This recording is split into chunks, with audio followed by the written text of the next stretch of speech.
Let's get you our top story on the hour, and that's the Sports Ministry has sought a response from the Wrestling Federation of India within a matter of 72 hours after top wrestlers, including Olympian Vinesh Phogat as well as Olympian medalist Bajrang Punia and Sakshi Malik allegedly have alleged of gross misconduct by the sports body's coaches and president Brij Bhushan Sharan Singh. Vinesh Phogat, the first Indian woman wrestler to win gold in both the Commonwealth Games and the Asian Games, said that the national coaches molested female wrestlers over the years and were given death threats by the Wrestling Federation of India's officials. She, along with other top Indian wrestlers, sat at a massive protest at the Jantar Mantar in New Delhi on Wednesday. The wrestlers have called for the removal of the president of the WFI from its post.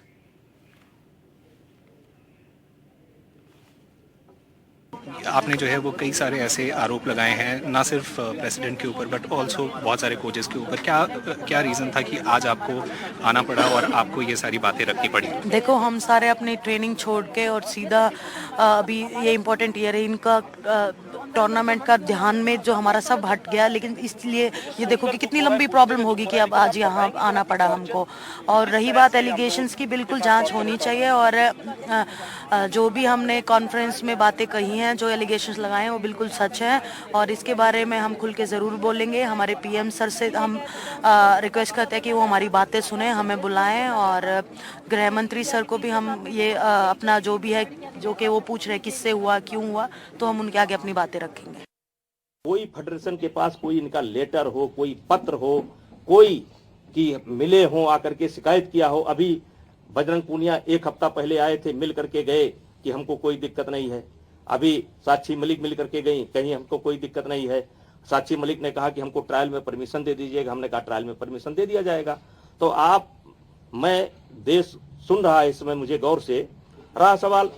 यौन शोषण नहीं हुआ, कोई यौन शोषण जैसा नहीं हुआ, क्यों लगाएगा? नहीं हुआ, नहीं हुआ, वो कह रहे थे मोदी जी को बार नहीं हुआ. और सर एक या दो नहीं, कई रेसलर नहीं हुआ, नहीं हुआ. एक भी रेसलर खड़ा कर दो, एक भी रेसलर खड़ा कर दो.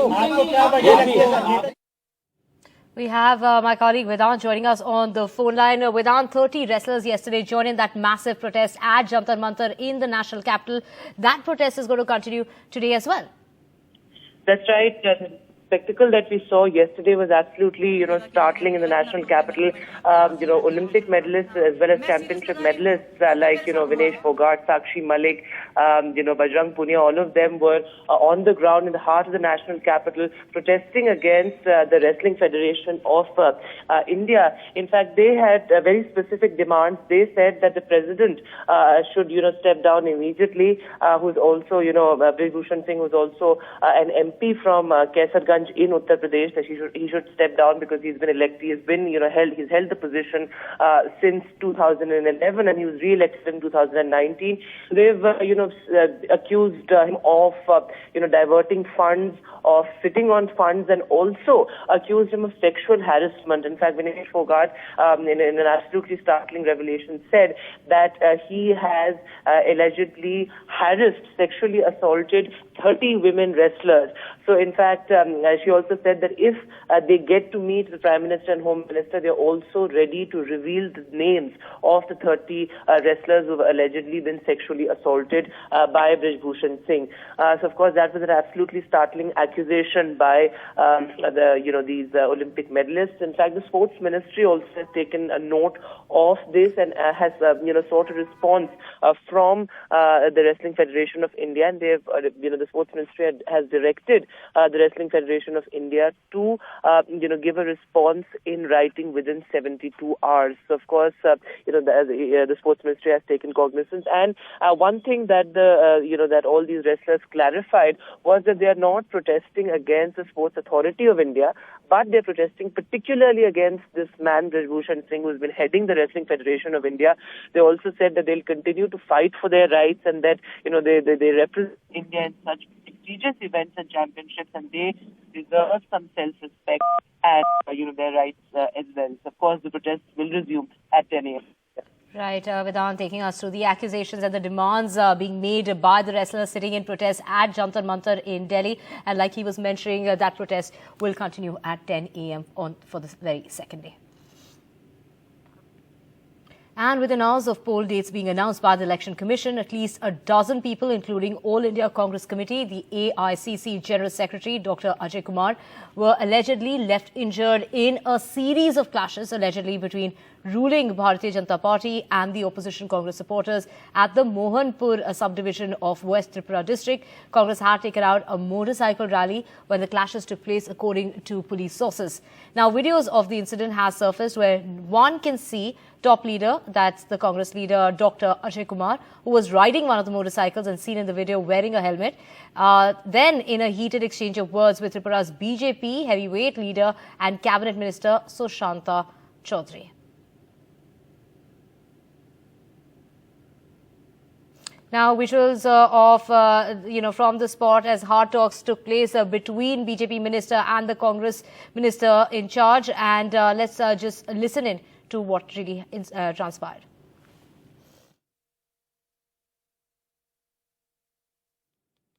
And, this is ahead of the assembly elections in Tripura on the 16th of February. The Chief Minister spoke to NDTV and accused the opposition parties of creating mischief. He said the Congress and the Communist Party of India, or the CPIM alliance, is an unholy one, while joining the BJP is like taking a dip in the holy Ganga. Listen in.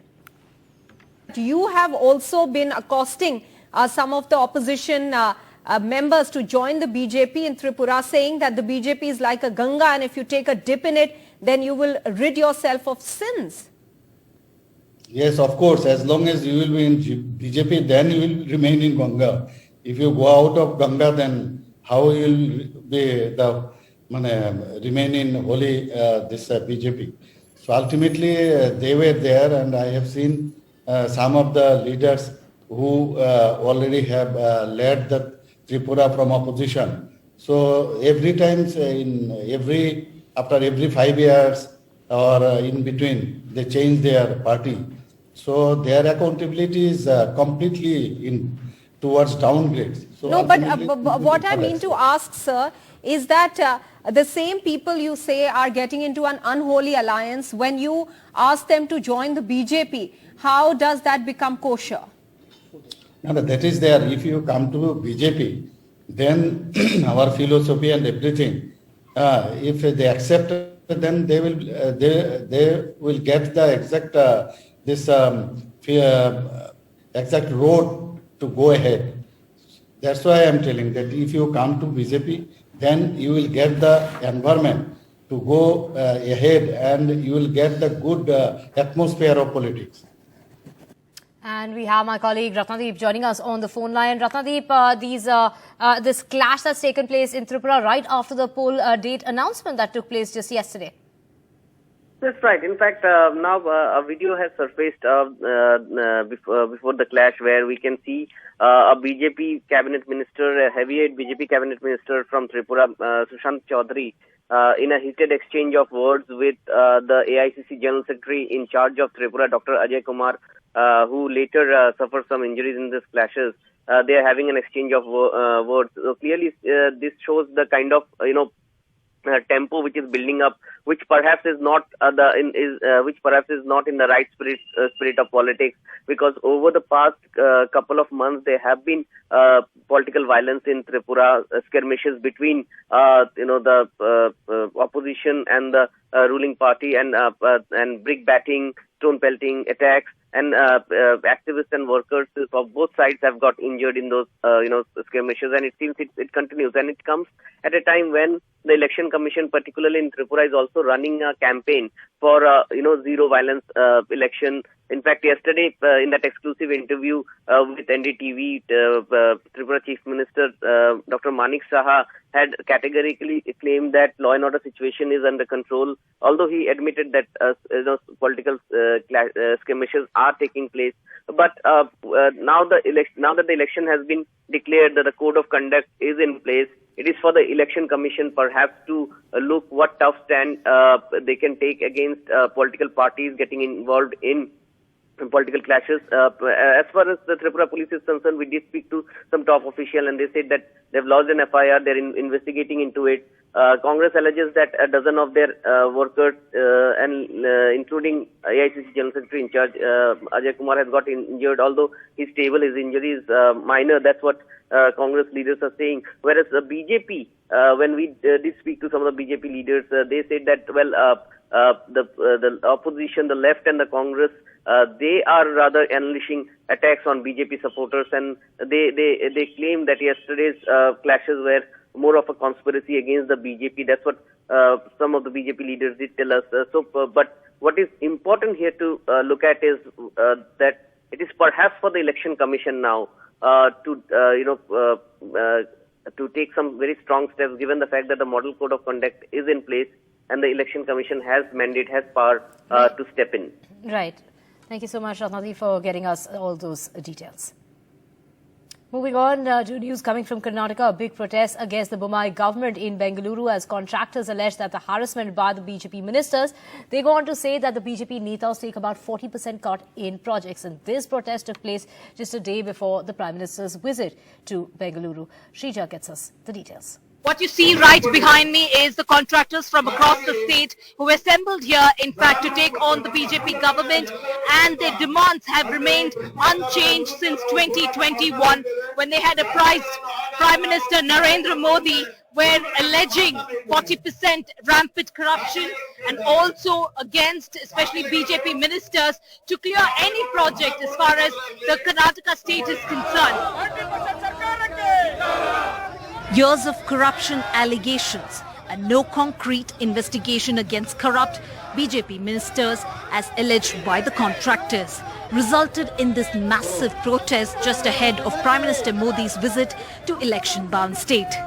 Giving credence to allegations by the Contractors Association, a BJP spokesperson admitted exclusively to NDTV that the whopping amount of rupees 25,000 crores worth of bills are not cleared by the Bommai government. The pendency with regard to PWD and contractual bills and all that has been a long pending issue. I don't know the exact amount if they are claiming that 25,000. So I think there is a political agenda.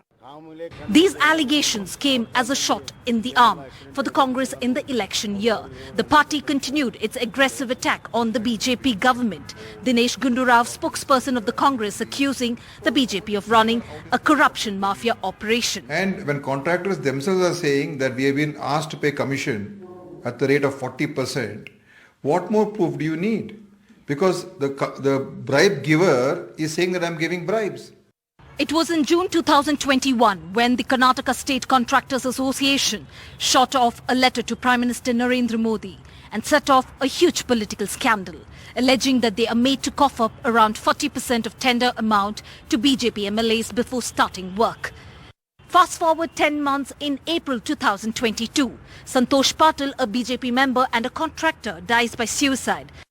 In his suicide note, he accused former Panchayat Raj Minister Ishwarappa of demanding 40% commission on completed work, which cost the senior BJP leader his cabinet berth.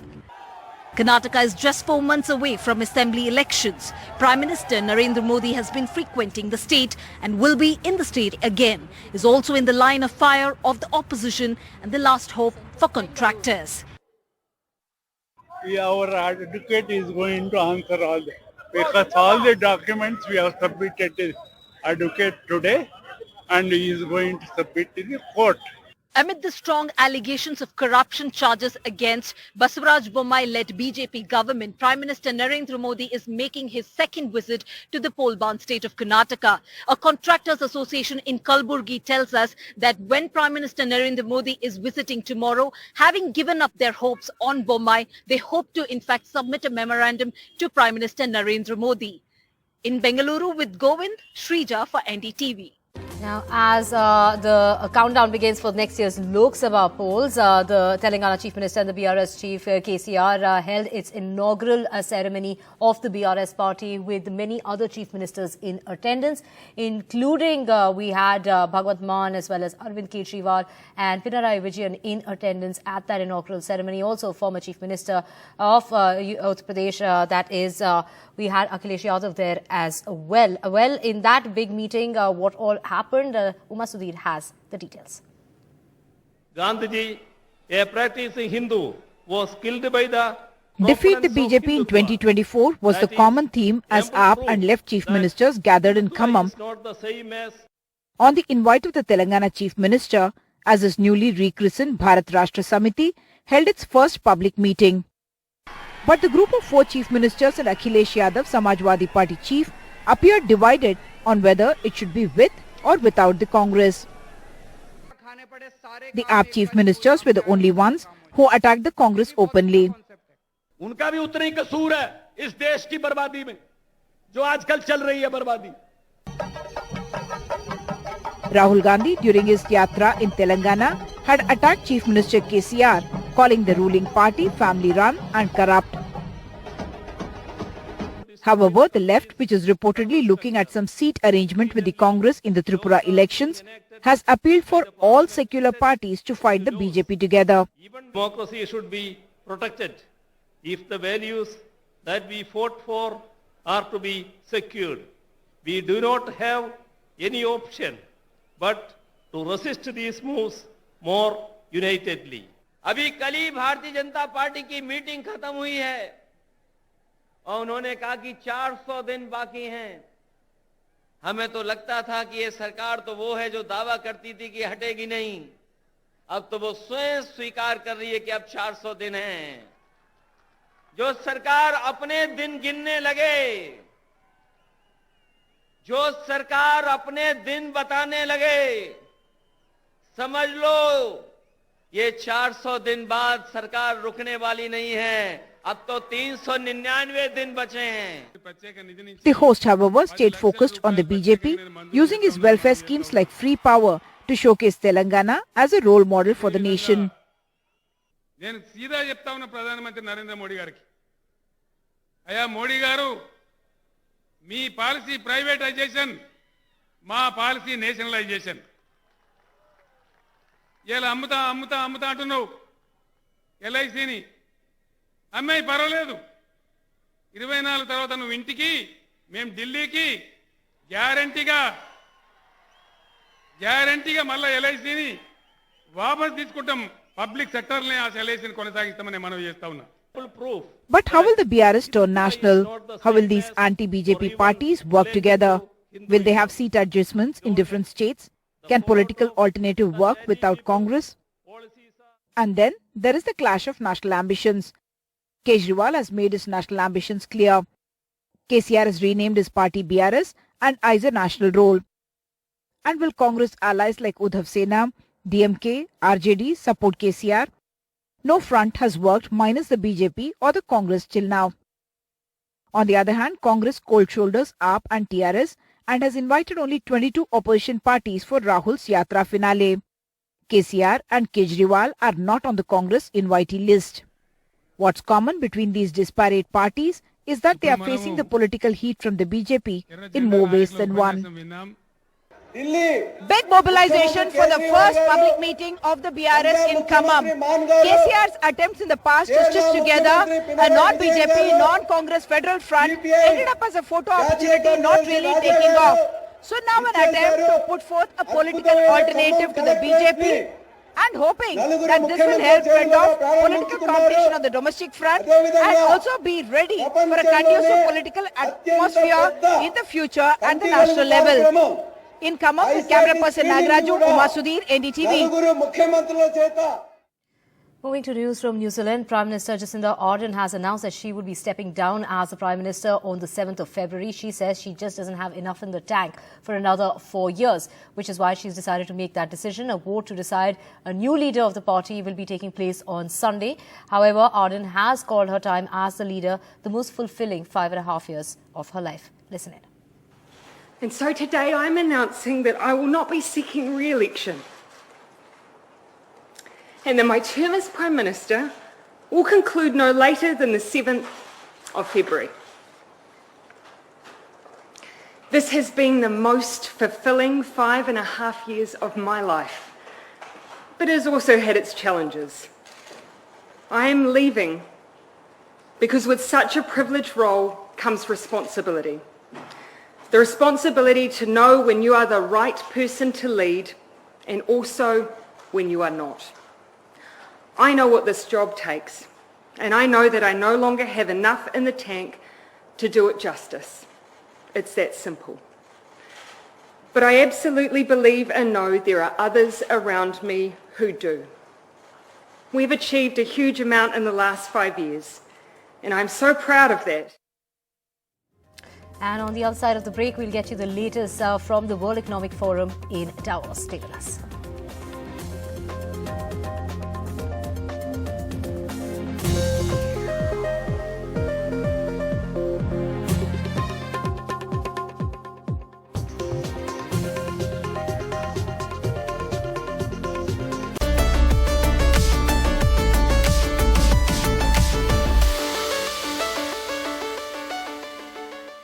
Well, perhaps the biggest theme over here in Davos 2023 is the need to move towards sustainable economic growth, which means sustainable environmental growth.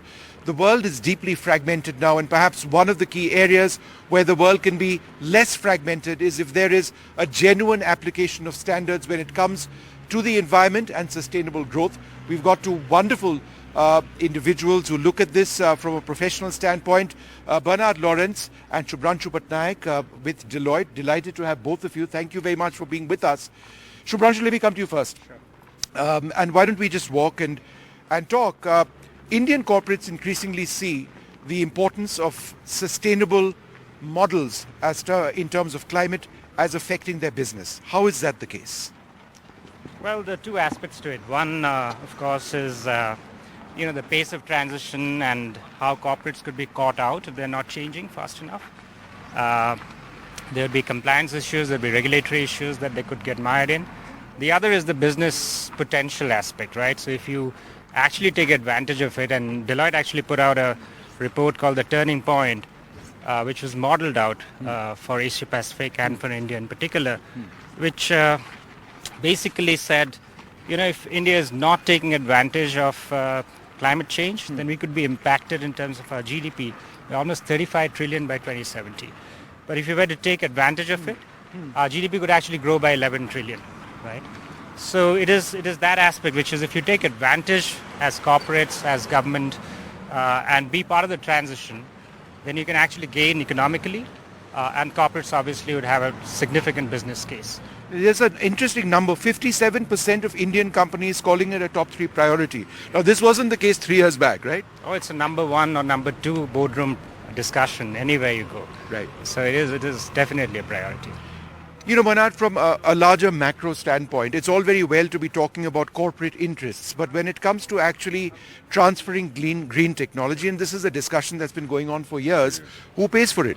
I think it's a common challenge for both the global north and the global south, and that's why we have an ongoing discussion in the G20 about financing this development of use of new technologies. If we look, for example, at the biggest challenge that we are facing, which is the energy supply, in particular for India, of course, we have to consider that we basically know the technologies. It's really about broad investments. I just learned about the ambitious planning for the rollout of renewables, and hydrogen will play a major role, and I think it's really about adopting them now, making the right investments, and sharing the costs, of course.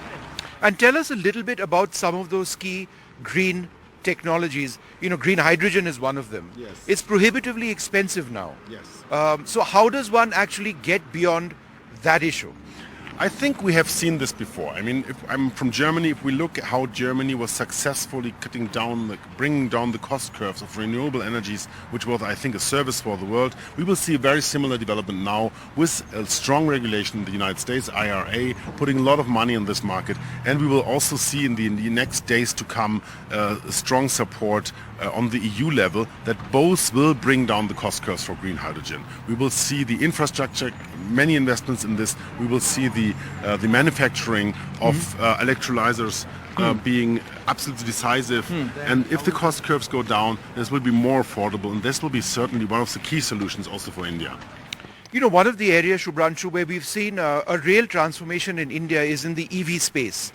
Auto India, the Auto Expo this time around, just a couple of days back, was just about that, the transition to electric vehicles. But here too, there's that price hurdle. Until the cost of batteries come down, it becomes unrealistic for millions in our country, certainly. So how do you see that evolving in our transition to being a cleaner country and a cleaner economy? See, as far as India is concerned, Vishnu, interestingly, because we import the fuel mostly, it actually makes sense even today. Commercially, on a total cost of ownership basis, EVs make more sense than ICE engines even today. But the issue, of course, is getting the infrastructure out and being bold about our vision. We already have a 30% new sales by 2030. I think there's room for being bolder, if I may. And if we are able to transit, let's say, public transport first and then passenger vehicles will follow, we can get the ecosystem moving faster. Certainly for in-city transportation, EVs are the solution. It has a twin effect. It'll decongest our cities from a pollution standpoint, tailpipe emission standpoint, and of course it is greener. So to that extent, there is a real opportunity there. And go ahead. Let me jump on this because this is absolutely mission critical. If we get the EV cycle going and really increase the sales, that will make a huge difference. We see a lot of investments going in this space, particularly in infrastructure. Again, in the IRA in the United States, which is a game-changing act for the world, and in Germany now, where we're leading, as you know, the transportation business with a strong automotive industry. The same discussions about infrastructure, about charging structure, but I think we will get this done. This is something that we have to discuss in the G20 because we need common rules, common investments, common understanding. I think Prime Minister Modi has a very good agenda for this. But let me ask you a very basic question. Why do batteries for EVs cost as much as they do? Because sales have gone up around the world, certainly in the West. Why has there been no rationalization of the cost of batteries? We've been having this discussion for the last 5 years?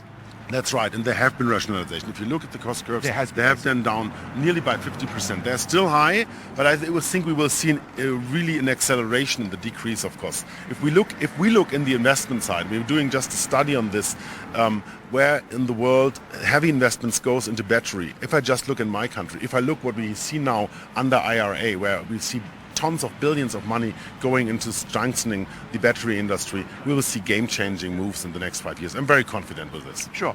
And Shubhranshu, just returning to the Indian economy, in simple terms, and I know you've come up with lots of statistics on this, how does a cleaner corporate sector make sense for our overall vision of economic growth? We talk about $1 trillion, $5 trillion economy. How does getting clean actually help get us there faster? As I said, I mean, there is a real opportunity of economic advantage, gaining economic advantage, both diplomatically as well as economically, from going green faster.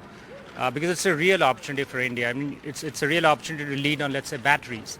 Just the scale of demand in India would be an opportunity from a manufacturing standpoint, from a supply chain standpoint. It's the same for hydrogen as well. We have great ambitions of positioning ourselves as a regional superpower in hydrogen. And it is for domestic demand first before you start to think about exports. If you're able to do that, then you are actually reaping the economic dividend of transformation faster. And so therefore the bolder vision is a must, and that's what the government is insisting on in that sense. Can you tell us or share with us your experience in changing mindsets among corporates? If we were to have this discussion 5 years back, they would perhaps not be as keen. But there are global phenomena now. I mean, global warming is real. Weather patterns are changing. People are worried about the impact on their work. So how are these factors, increasing floods, extreme temperatures, how are these some factors which corporates consider as they say, no, we need to now get serious? Yeah, I think so there are two aspects to it. One is, where the supply chain and the markets are global. One looks at the lighthouse companies to take a lead, because nobody wants to move first and then be caught out because you've moved faster, you've added cost to your, to the production process, and there's no market for that. So you look at lighthouse companies. So you still have some hard to abate sectors which will stand on the, on the fence and expect lighthouse companies to take a lead. But on most of the others, I think the transition has happened. At least mindset transition has happened. India, of course, is services, which is a big part of the play. They have transitioned dramatically well. Most of them have gone RE100, the pledged E100, all of that. Except for the hard-to-abate sectors where there is a technological challenge, as Bernard will tell you as well. Most of the other sectors in India have actually started to look at it positively and have set themselves pretty ambitious goals of transition. So we are encouraged by that. And the hard-to-abate sectors, I think, will also transit as we move ahead. Sure. There's a bit of a duality. If you talk about India, for example, on the one hand, we've got these great ambitions in terms of clean energy.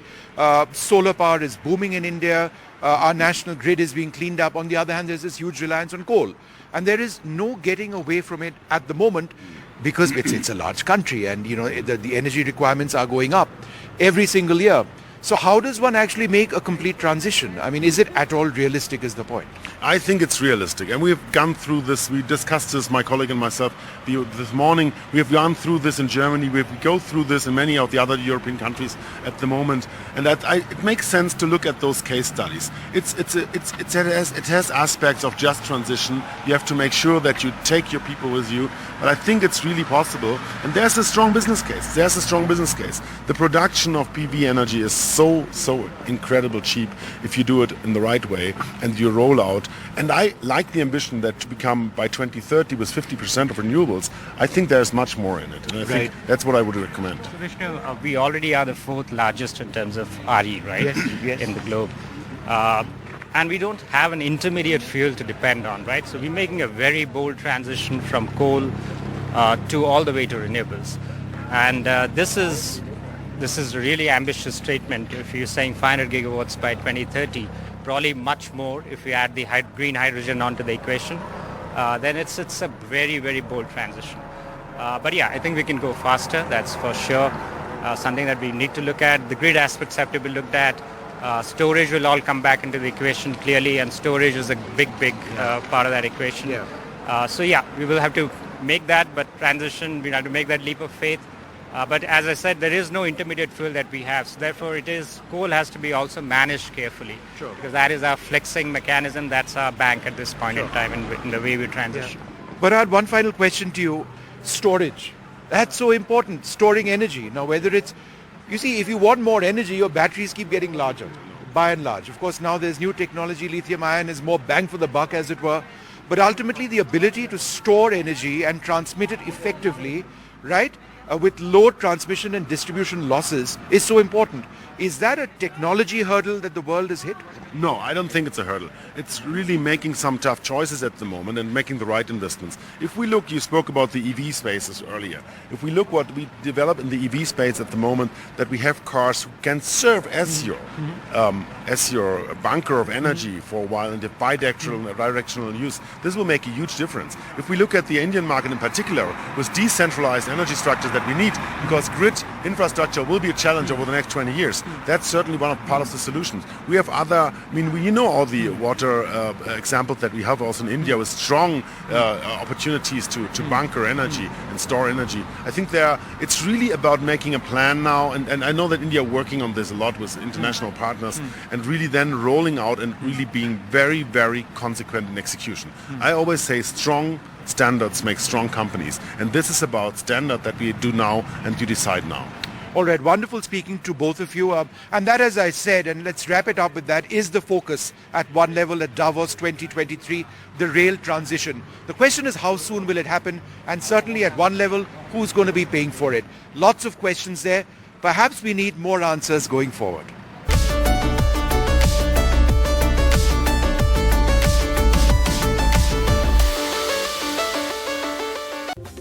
Welcome back. BJP leader Tejasvi Surya opened the emergency exit of an Indigo plane last month on the 10th of December by mistake and then apologized for it, is what the Civil Aviation Minister Jyotiraditya Scindia has said. He confirmed the incident that was reported earlier after almost a month since it took place. Said that on the 10th of December, a passenger accidentally opened the emergency exit of the flight 6E7339 Chennai that was bound to Chennai, and at the Chennai airport during the boarding process when the plane was on the tarmac. The passenger apologized, to the airlines, is what he went on to say. The passenger was Tejasvi Surya. The aviation minister has now confirmed, and here is what he said in Surya's defense. Listen in.